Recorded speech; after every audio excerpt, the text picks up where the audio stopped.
jalan. Namun tidak lama kemudian datang 5 orang gangster ring juang yang menghampiri mereka berdua untuk menagih hutang bosnya. Mereka adalah Feng, Guo,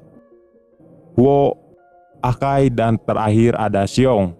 Karena kedua pria itu hanya diam saat ditagih, mereka berlima memutuskan untuk pergi dan berniat menagihnya esok hari. Tapi sebelum pergi, Guo mengingatkan untuk tidak lupa membayar hutangnya. Tapi pria itu malah tidak terima dan menepis tangan Guo. Melihat hal itu, ia langsung menghajarnya. Namun tiba-tiba datang segerombol gangster yang langsung menyerang mereka berlima dan terjadilah baku hantam di lorong jalan.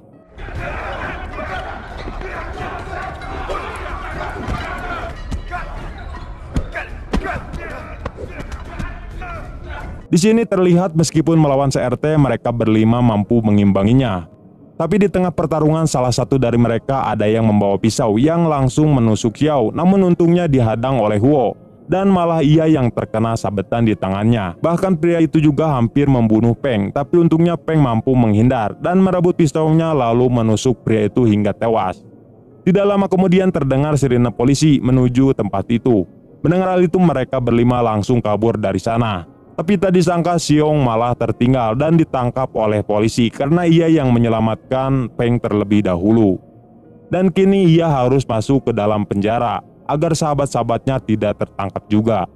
Dan film pun dimulai. 3 tahun kemudian akhirnya masa tahanan Xiong selesai. Terlihat ia yang sedang bersiap-siap untuk keluar dari sana. Dan ternyata selama Xiong di penjara, kini kehidupan teman-temannya juga mulai berubah. Wei yang kini menjadi pedagang kutang dan cangcut di pasar. Tapi ia masih respek terhadap teman-temannya karena masih sering nongkrong dan ikut tawuran. Dan bisa kita ketahui ia sudah menjadi best friend dengan Xiong dari bocil hingga sekarang. Lalu ada Guo yang menjadi pengawal pribadinya Bos Xiong.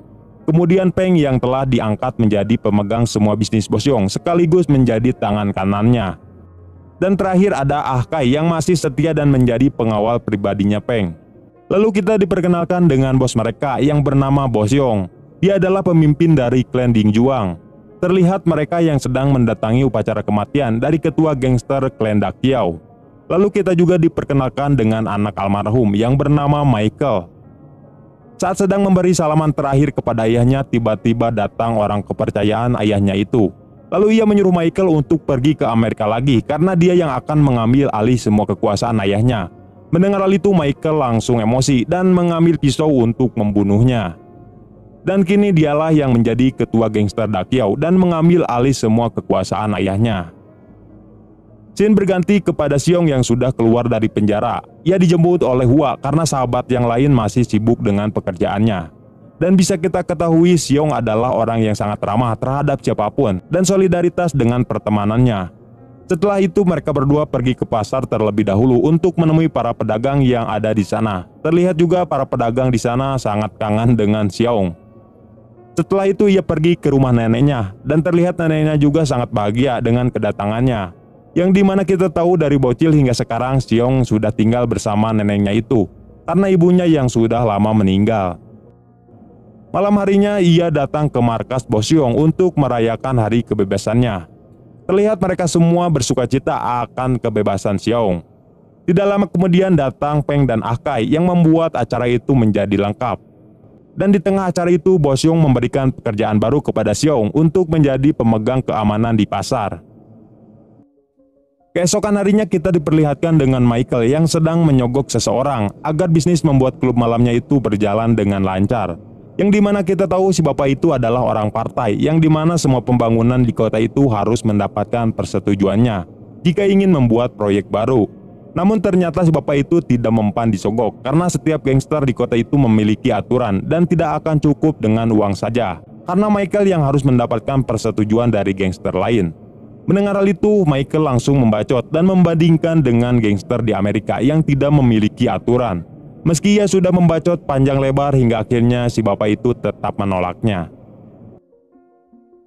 Kemudian kita diperkenalkan lagi dengan pria genut bernama Paman Gambler yang sedang menggoda tante-tante. Tapi karena ia langsung sangean, ia malah dicabok oleh perempuan itu dan pergi dari sana. Karena bunga si tantenya yang ketinggalan, ia menyuruh Xiong untuk mengembalikan bunga itu. Saat sedang mencarinya, Xiong tidak sengaja bertemu dengan Lei Lei yang sedang membeli makanan di pedagang kaki lima. Lei Lei adalah anak paman gambler yang menyukai Xiong. Saat sedang mengobrol, tiba-tiba datang Satpol PP yang akan merazia pedagang kaki lima. Melihat hal itu, Xiong langsung membantu si nenek itu untuk pergi agar tidak ditangkap Satpol PP.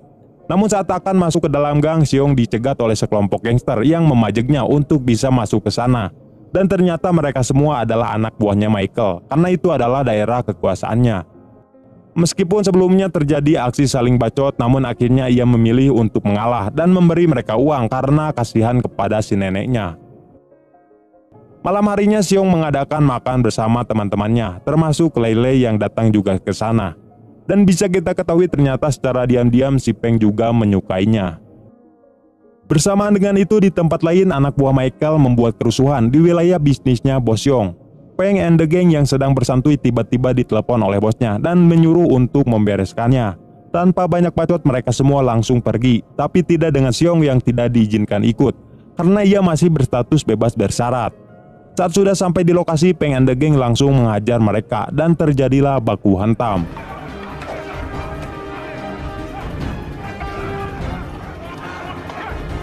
Namun akhirnya mereka harus mundur karena jumlah musuh yang se-RW.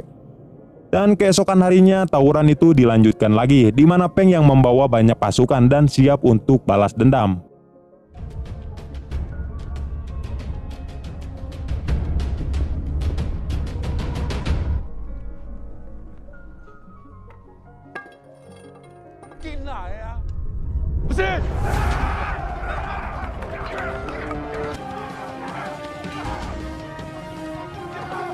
Hingga akhirnya mereka membuat pasukan musuh mundur. Bersamaan dengan itu, Xiong yang sedang mengulang di pasar melihat 3 utusan Michael yang menagih keamanan di wilayahnya. Melihat hal itu, ia langsung menghajar mereka dan menodongkan bedog di lehernya. Ia lalu menyuruh mereka pergi dan memilih untuk menyelesaikan masalahnya itu di tempat lain. Dan karena kejadian itu, semua orang di pasar langsung menyoraki Xiong karena telah berhasil mengusir preman itu dari sana. Scene berganti kepada Peng yang sedang bertemu dengan Michael. Di sana ia diajak Michael untuk bekerja sama, di mana Michael ingin membuat klub malam di daerah pasar kekuasaan Bos Xiong. Namun Peng langsung menolaknya karena ia yang tidak akan berkhianat kepada Bos Xiong. Setelah itu ia datang ke pasar untuk membantu Xiong yang sedang mengangkat barang di sana. Dan ternyata secara diam-diam Ahkai sering memakai narkoba dan menjadi kecanduan. Tidak lama kemudian ia ditelepon oleh Bos Xiong untuk datang ke acara meeting dengan gangster lain. Karena akhir-akhir ini yang sering terjadi bentrokan.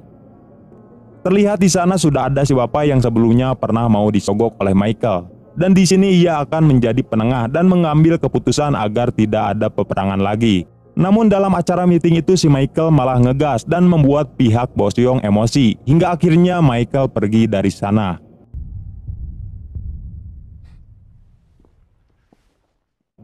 Malam harinya Bos Xiong datang ke pasar untuk melihat keadaan di sana, sekaligus datang ke peramal langganannya. Dan hasil ramalannya itu, semua anak buah Bos Xiong akan selalu setia kepadanya. Dan itulah alasan kenapa bisnis Bos Xiong selalu besar. Namun ternyata ketika Bos Xiong pergi, peramal itu menutup setengah hasil ramalannya. Itu mengartikan akan ada sebuah pemberontakan. Lalu scene berganti kepada paman gambler yang ternyata sering bermain kartu judi dan terus kalah, yang membuat ia selalu minta uang kepada anaknya Lei Lei. Dan karena tabungan Lei Lei yang sudah habis, ia tidak bisa lagi memberikan uang kepada ayahnya. Peng yang datang ke sana untuk mengantarkan kopi tidak sengaja mendengar pembicaraan mereka berdua. Lalu ia memberikan uang yang dibutuhkan paman gambler sambil cari muka. Malam harinya Bos Xiong mengumpulkan kelompok gangster lain untuk berdiskusi tentang persetujuan bisnis rekonstruksi Michael. Dan hasil meetingnya itu Bos Xiong menolak proyek itu karena di pasar itu banyak orang yang hanya mendapatkan penghasilan dari berjualan di sana saja. Saat meeting sedang berlangsung, tiba-tiba ada 2 orang yang menembak tempat itu. Melihat hal itu, Bos Xiong menyuruh Peng untuk menangkap orang yang berani menyerang markasnya itu, tapi tidak dengan Xiong yang masih disuruh untuk tetap di markas. Mereka langsung menyerang balik Michael yang baru keluar dari klub malam.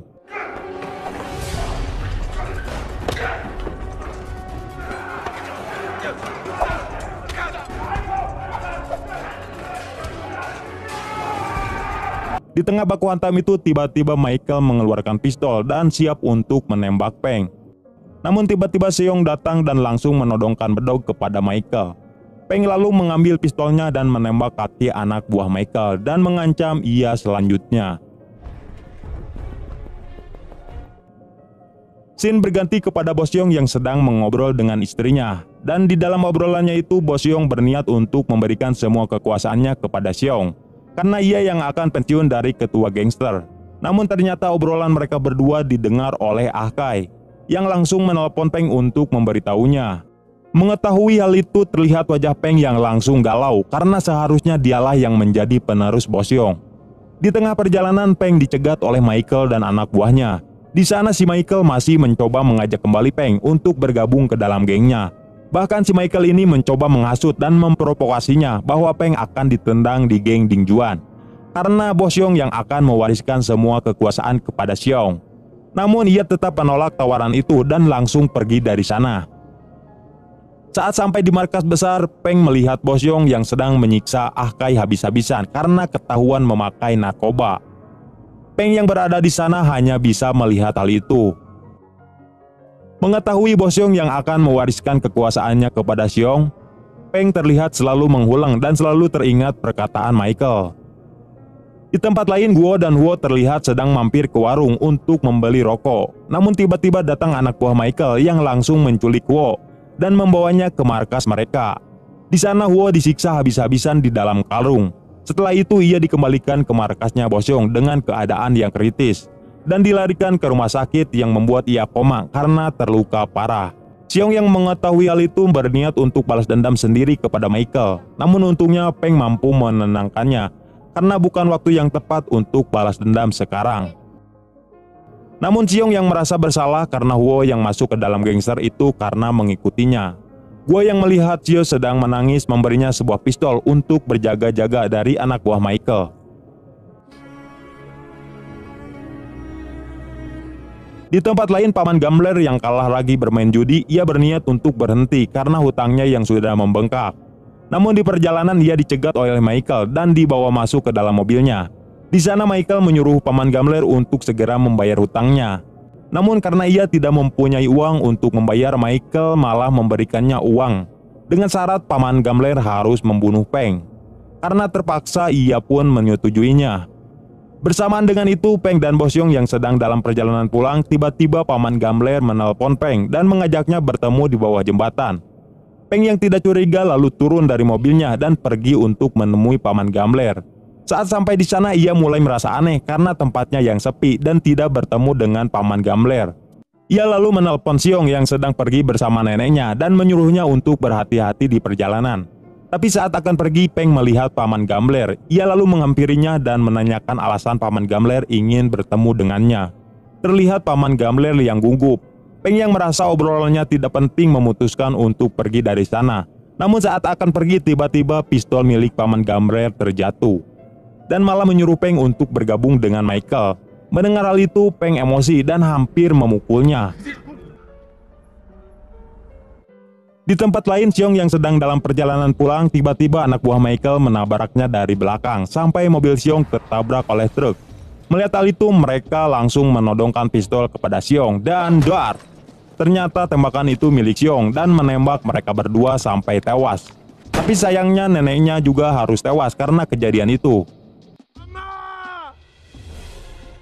Bersamaan dengan itu, Boseong yang sedang bersantuy sambil membaca koran, tiba-tiba dari belakang seseorang menodongkan pistol ke kepalanya, yang ternyata itu si Ah Kai, dan ia langsung menembak Boseong.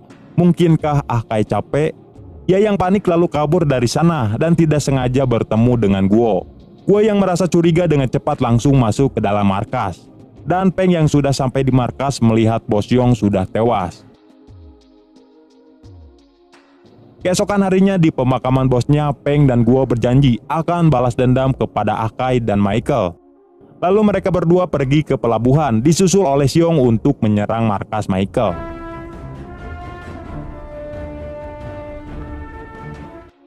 Malam harinya saat Michael sedang ngebacot di acara peresmian bisnis rekonstruksinya, tiba-tiba ada orang menembaknya, yang tak lain mereka ada Seong and the gang.